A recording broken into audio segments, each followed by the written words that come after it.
Mina Harker's Journal, 23rd of September. Jonathan is better after a bad night. I am so glad that he has plenty of work to do, for that keeps his mind off the terrible things, and oh, I am rejoiced that he is not now weighed down with the responsibility of his new position.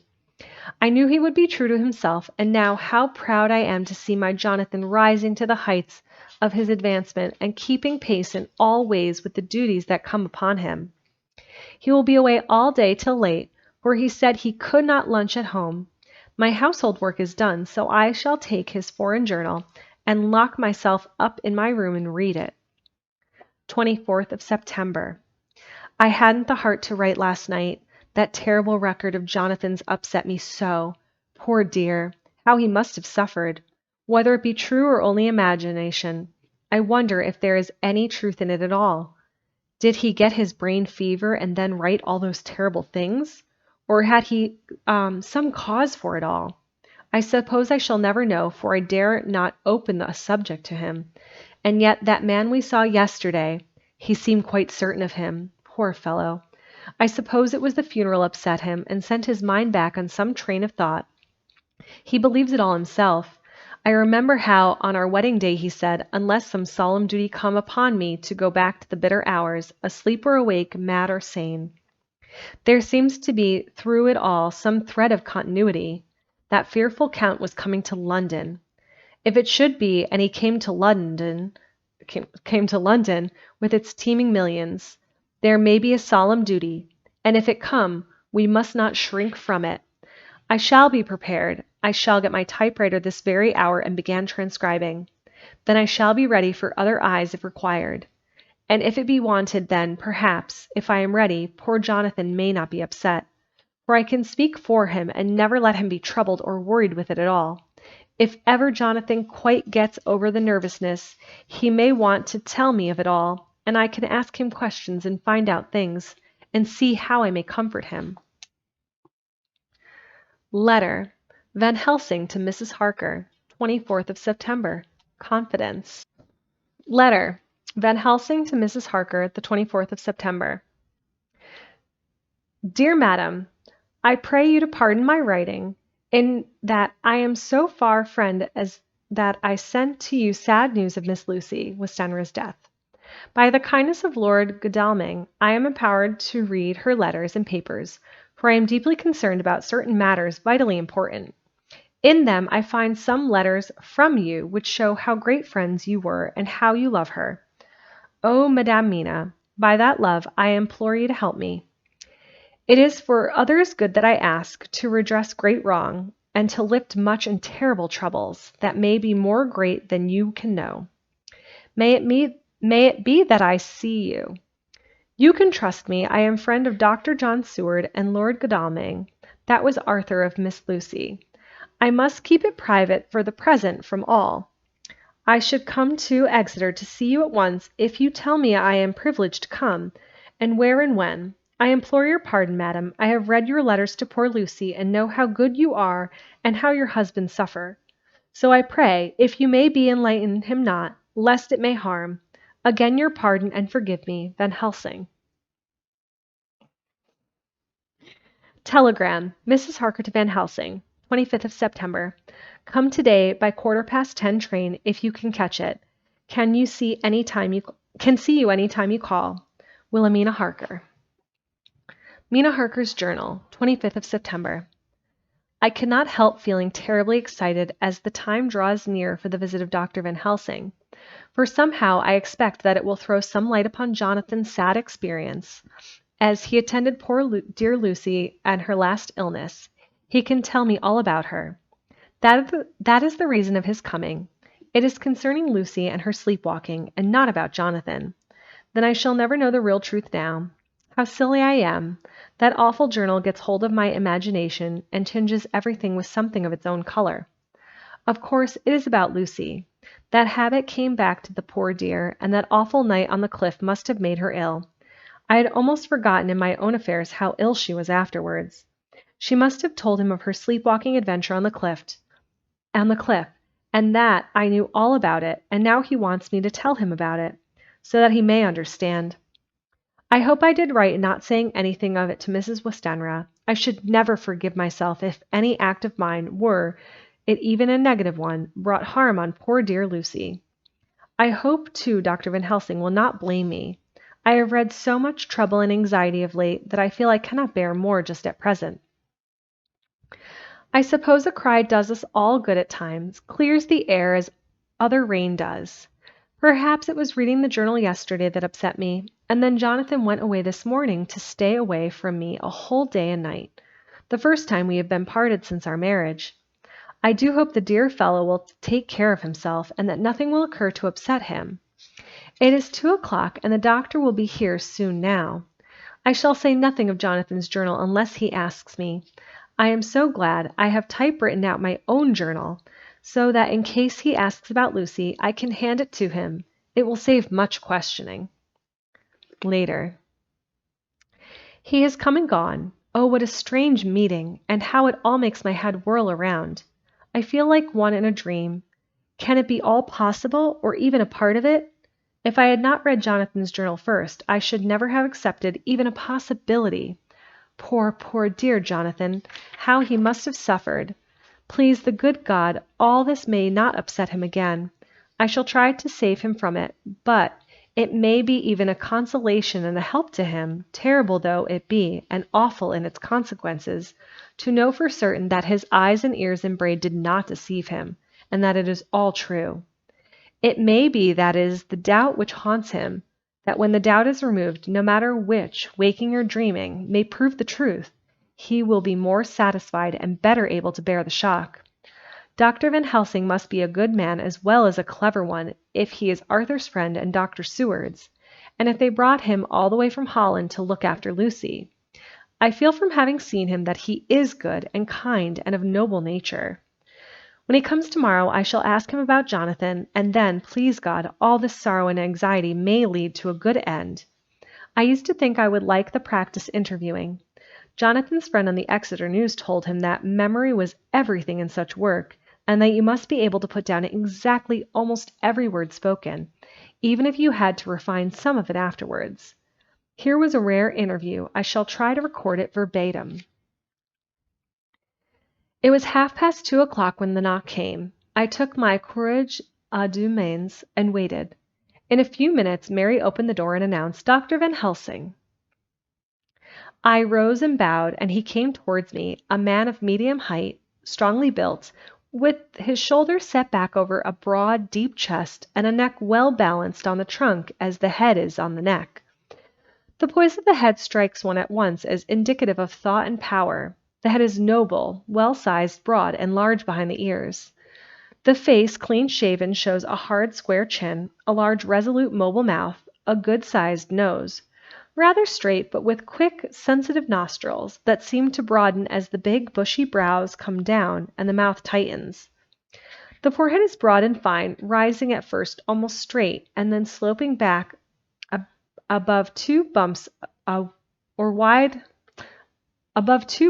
ridges wide apart, such a forehead that the reddish hair cannot possibly tumble over it, but falls naturally back to the sides.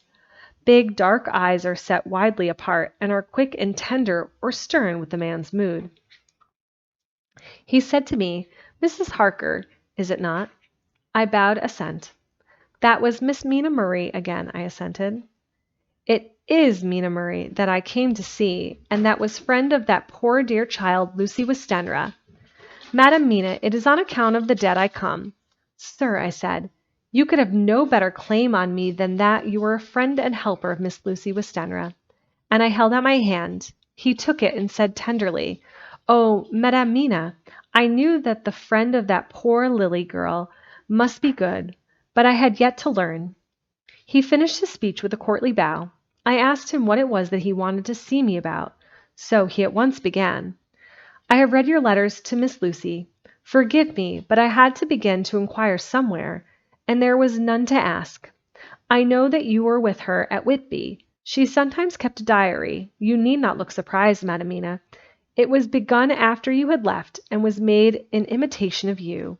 And in that diary she traces by inference certain things to which a sleepwalking, in which she puts down that you saved her, In great perplexity, then, I come to you, and ask you out of your much kindness to tell me all of it that you remember.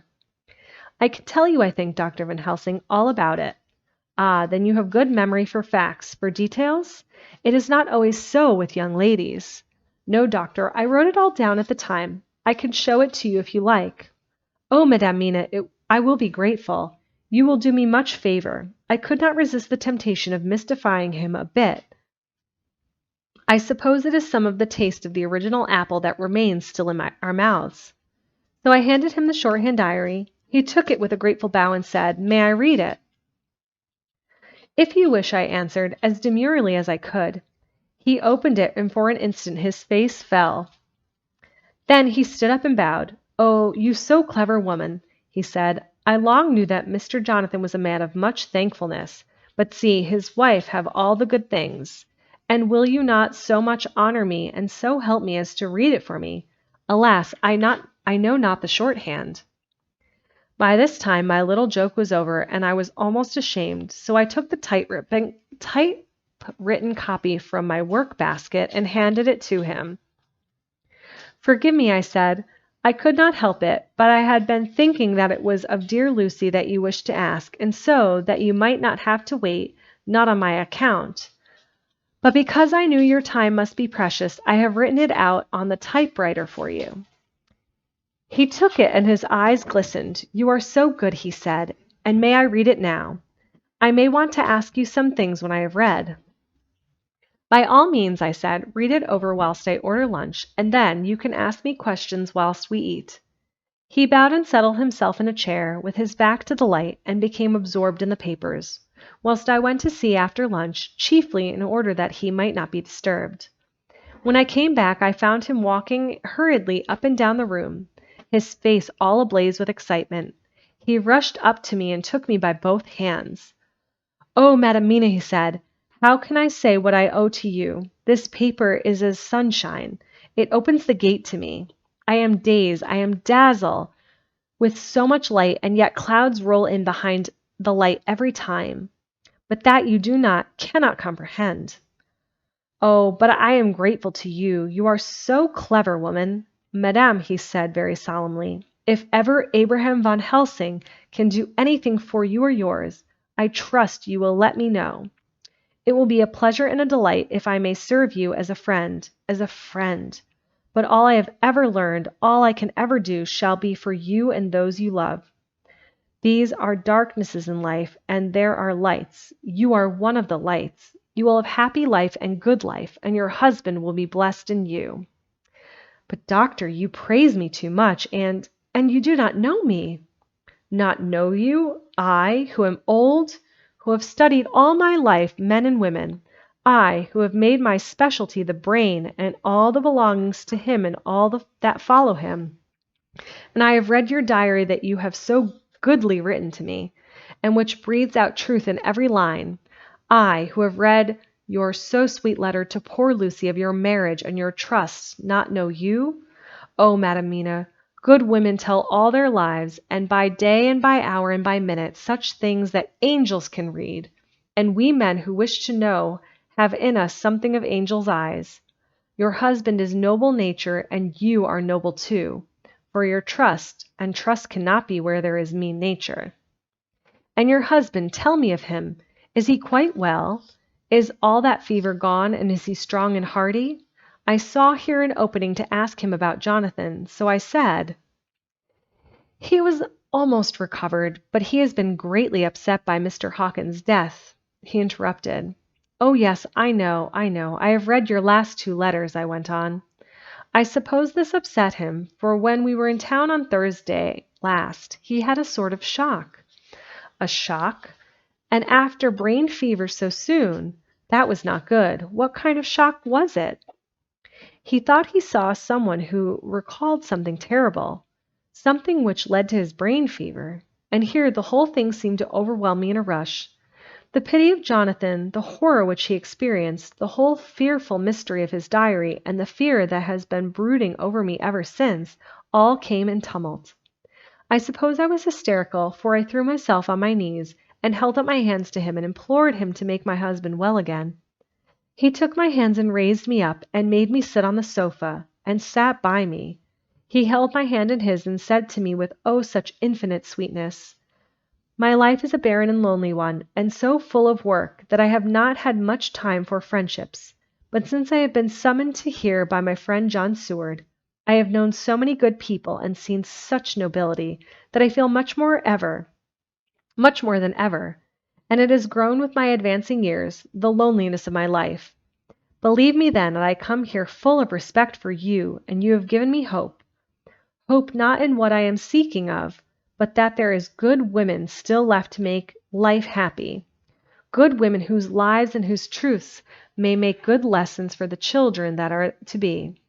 I am glad that I may here be some use to you. For if your husband suffer, he suffer within the range of my study and experience. I promise you that I will gladly do all for him that I can, all to make his life strong and manly and your life a happy one. Now you must eat. You are overwrought and perhaps over-anxious.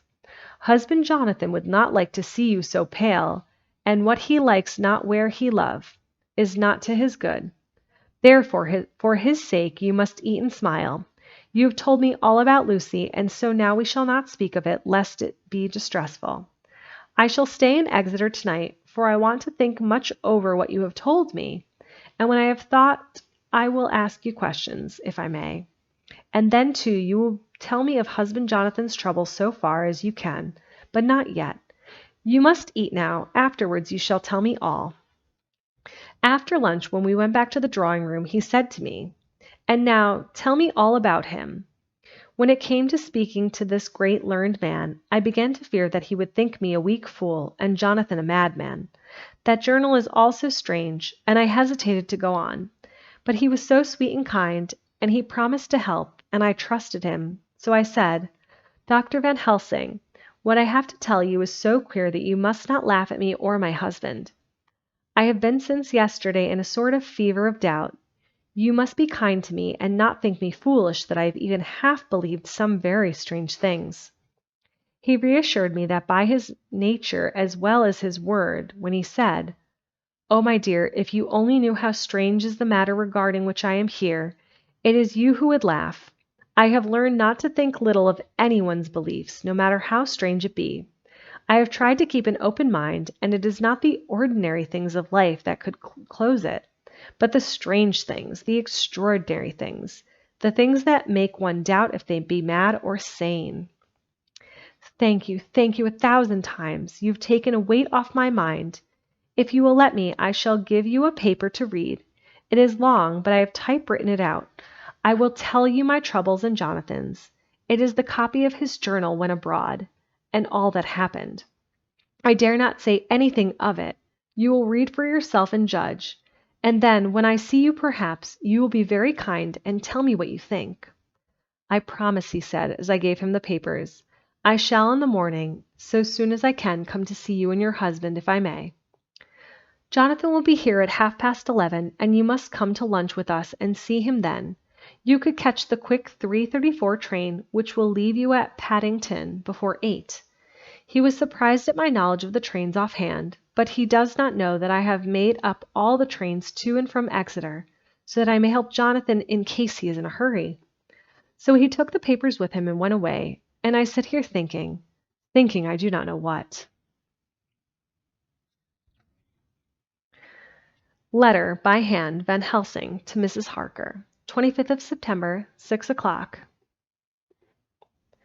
Dear Madame Mina, I have read your husband's so wondrous diary. You may sleep without doubt. Strange and terrible as it is true. I will pledge my life on it. It may be worse for others, but for him and you there is no dread. He is a noble fellow, and let me tell you from experience of men that one who would do as he did in going down that wall and to that room, ay, and going a second time, is not one to be injured in preeminence of this shock. His brain and heart are all right. This I swear before I have even seen him, so be at rest. I shall have much to ask him of other things. I am blessed that today I come to see you, for I have learned all at once so much that again I am dazzled more than ever, and I must think.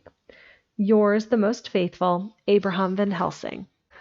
Jonathan Harker's Journal, 26th of September. I thought never to write in this diary again, but the time has come. When I got home last night, Mina had supper ready, and when we had supped, she told me of Van Helsing's visit and of her having given him the 2 diaries copied out, and of how anxious she has been about me. She showed me in the doctor's letters that all I wrote down was true. It seems to have made a new man of me. There is the doubt as to the reality of the whole thing that knocked me over. I felt impotent and in the dark and distrustful. But now that I know, I am not afraid even of the Count. He has succeeded after all, that in his design of getting to London, and it was he I saw. He has got younger, and how. Van Helsing is the man to unmask him and hunt him out, if he is anything like what Mina says. We sat late and talked it all over. Mina is dressing, and I shall call at the hotel in a few minutes and bring him over. He was, I think, surprised to see me.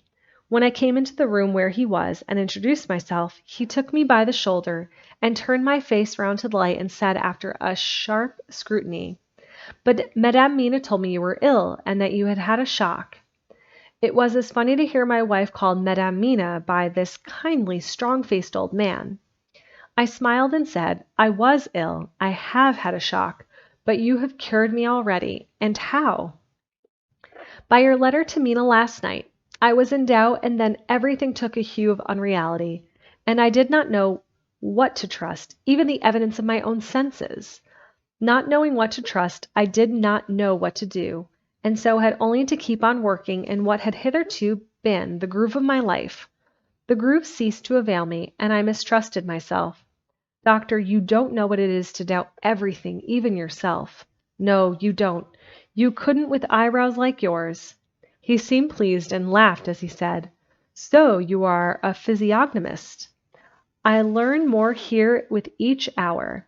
I am with so much pleasure coming to you to breakfast, and oh, sir, you will pardon praise from an old man, but you are blessed in your wife." I would listen to him go on praising Mina for a day, so I simply nodded and stood silent. Welcome to the club, bagel cookies. We're all there. She is one of God's women, fashioned by his own hand to show us men and other women that there is a heaven where we can enter, and that its like can be here on earth. So true, so sweet, so noble, so little an egoist, and that, let me tell you, is much in this age. So skeptical and selfish. And you, sir, I have read all the letters to poor Miss Lucy, and some of them speak of you, so I know you are since some days from the knowing of others. But I have seen your true self since last night. You will give me your hand, will you not? And let us be friends for all our lives. We shook hands, and he was so earnest and so kind that it made me quite choky. And now he said, "May I ask you for some more help? I have a great task to do, and at the beginning it is to know. You can help me here. Can you tell me what went before your going to Transylvania? Later on I may ask more help, and of a different kind, but at first this will do." "Look here, sir," I said, "does what you have to do concern the Count?" "It does," he said solemnly. "Then I am with you heart and soul. As you go by the 10:30 train, you will not have time to read to them, but I shall get the bundle of papers. You can take them with you and read them in the train." After breakfast I saw him to the station. When we were parting he said, "Perhaps you will come to town if I send to you, and take Madame Mina too?" "We shall both come when you will," I said. I had got him to the morning papers and the London papers of the previous night, and while we were talking at the carriage window, waiting for the train to start, he was turning them over. His eye suddenly seemed to catch something in one of them, the Westminster Gazette. I knew it by the color, and he grew quite white. He read something intently, groaning to himself, mein Gott, so soon, so soon? I do not think he remembered me at the moment. Just then the whistle blew, and the train moved on. This recalled him to himself, and he leaned out of the window and waved his hand, calling out, "Love to Madame Mina. I shall write so soon as ever I can." Dr. Seward's Diary, 26th of September. Truly there is no such thing as finality. Not a week since I said finis, and yet here I am starting fresh again, or rather going on with the same record. Until this afternoon, I had no cause to think of what is done. Renfield had become, to all intents, as sane as he ever was. He was already well ahead of his fly business, and he had just started in the spider line also, so he had not been of any trouble to me. I had a letter from Arthur, written on Sunday, and from it I gather that he is bearing up wonderfully well. Quincy Morris is with him, and that is of much help, for he himself is a bubbling well of good spirits. Quincy wrote me a line too, and from him I hear that Arthur is beginning to recover something of his old buoyancy. So as to them all my mind is at rest. As for myself, I was settling down to my work with the enthusiasm which I used to have for it, so that I might fairly have said that the wound which poor Lucy left on me was becoming cicatrized. Everything is, however, now reopened, and what is to be the end God only knows. I have an idea that Van Helsing thinks he knows too, but he will only let me out enough at a time to whet curiosity. He went to Exeter yesterday and stayed there all night. Today he came back and almost bounded into the room at about 5:30 and thrust last night's Westminster Gazette into my hand. What do you think of that? He asked as he stood back and folded his arms. I looked over the paper, for I really did not know what he meant, but he took it from me and pointed out a paragraph about children being decoyed away at Hampstead. It did not convey much to me until I reached a passage where it described small puncture wounds on their throats. An idea struck me, and I looked up. Well, he said, it is like poor Lucy's. And what do you make of it? Simply that there is some cause in common. Whatever it was that injured her has injured them. I did not quite understand his answer. That is true indirectly, but not directly. How do you mean, Professor? I asked. I was a little inclined to take his seriousness lightly, for, after all, 4 days of rest and freedom from burning, harrowing anxiety does help to restore one's spirits. And when I saw his face, it sobered me. Never, even in the midst of our despair about poor Lucy, had he looked more stern. Tell me, I said. I can hazard no opinion. I do not know what to think, and I have no data on which to found a conjecture. Do you mean to tell me, friend John, that you have no suspicion as to what poor Lucy died of? Not after all the hints given, not only by events, but by me? Of nervous prostration following on great loss or waste of blood. And how the blood lost or waste? I shook my head. He stepped over and sat down beside me and went on. You are a clever man, friend John. You reason well, and your wit is bold, but you are too prejudiced. You do not let your eyes see nor your ears hear, and that which is outside your daily life is not of account to you. Do you not think that there are things which you cannot understand, and yet which are, that some people see things that others cannot? But there are things old and new which must not to contemplate by men's eyes, because they know, or think they know, some things which other men have told them. It is the fault of our science that it wants to explain all, and if it explain not, then it says there is nothing to explain. But yet we see around us every day the growth of new beliefs, which think themselves new, and which are yet but old, which pretend to be young, like the fine ladies at the opera. I suppose now you do not believe in corporal transference, no? Nor in materialization? No? Nor in astral bodies? No. Nor in the reading of thought? No. Nor hypnotism? Yes, I said. Charcot has proved that pretty well. He smiled as he went on. Then you are satisfied as to it? Yes? And of course, then you understand how to act and can follow the mind of the great Charcot. Alas, that he is no more. Into the very soul of the patient that he influenced, no? Then, friend John, am I to take it that you simply accept fact and are satisfied to let from premise to conclusion be a blank? No. Then tell me, for I am student of the brain, how you accept the hypnotism and reject the thought reading. Let me tell you, my friend, that there are things done today in electrical science which would have been deemed unholy by the very men who discovered electricity, who would themselves not so long before have been burned as wizards. There are always mysteries in life. Why was it that Methuselah lived 900 years and old Parr 169, and yet that poor Lucy, with 4 men's blood in her poor veins, could not live even one day? For had she lived one more day, we could have saved her. Do you know all the mystery of life and death? Do you know the altogether and comparative anatomy, and can wherefore the qualities of brutes are in some men and not in others? Can you tell me why, when other spiders die small and soon, that one great spider lived for centuries in the tower of the old Spanish church, and grew, till on descending he could drink the oil of all the church lamps? Can you tell me why in the Pampas, and elsewhere, there are bats that come at night and open the veins of cattle and horses and suck dry their veins? How in some islands of the western seas there are bats which hang on the trees all day, that those who have seen describe as like giant nubs or pods, and that when the sailors sleep on the deck, because that it is hot, flit down on them, and then in the morning are found dead men, white as even Miss Lucy was? Good God, Professor, I said, starting up. Do you mean to tell me that Lucy was bitten by such a bat, and that such a thing is here in London in the 19th century? He waved his hand for silence and went on. Can you tell me why the tortoise lives more than generations of men, why the elephant goes on till he have seen dynasties, and why the parrot never die only of bite of cat or dog or other complaint?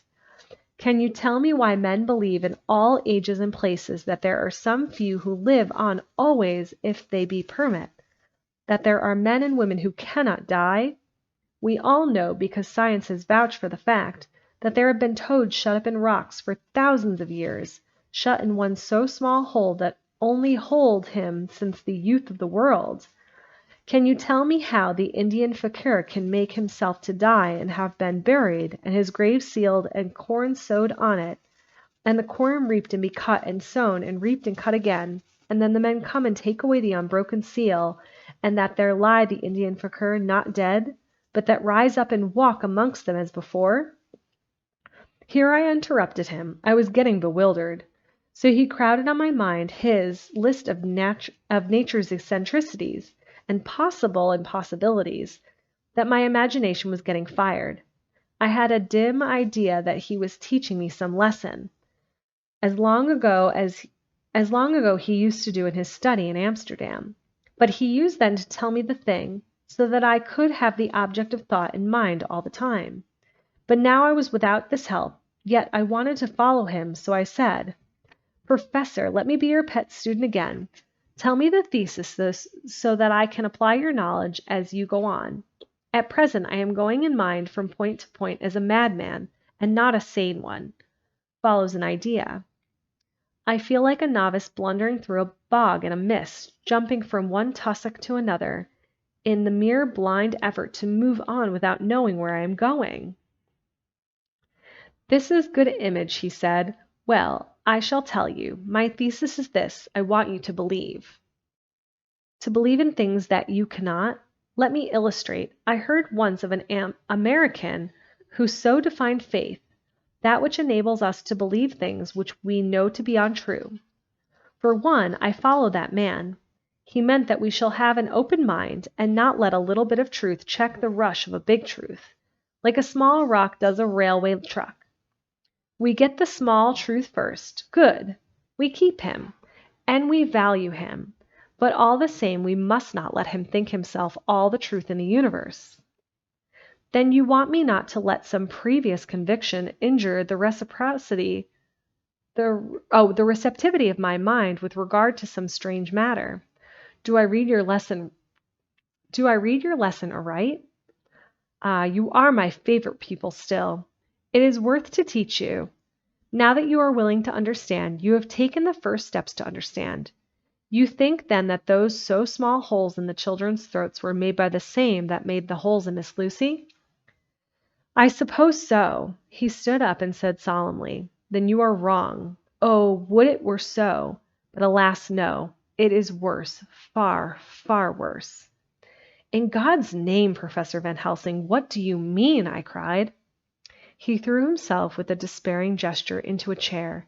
and placed his elbows on the table, covering his face with his hands as he spoke. They were made by Miss Lucy.